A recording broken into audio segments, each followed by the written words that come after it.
Nature holds the key to our aesthetic, cognitive, intellectual, and even spiritual satisfaction. Nature is the most beautiful and attractive surrounding around us which make us happy and provide us natural environment to live healthy. Our nature provide us variety of beautiful flowers, attractive birds, animals, green plants, blue sky, land, running rivers, sea, forests, air, mountains, valleys, hills, and many more things. Our God has created a beautiful nature for the healthy living of us.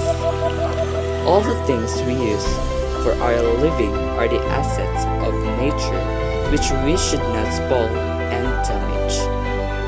We should not destroy the originality of the nature and should not imbalance the ecosystem cycle. Our nature provides us beautiful environment to live and enjoy, so it is our responsibility to keep it clean and away from all the damages.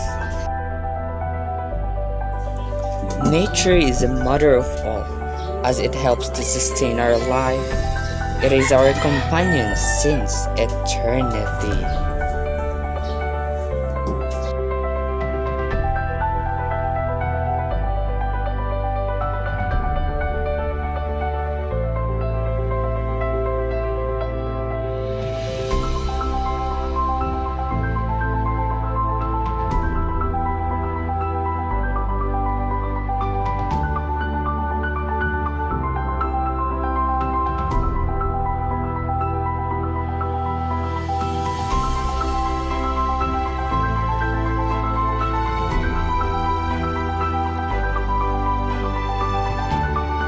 This is Angel Faith Sanas Hoyla, and I am the woman of the earth.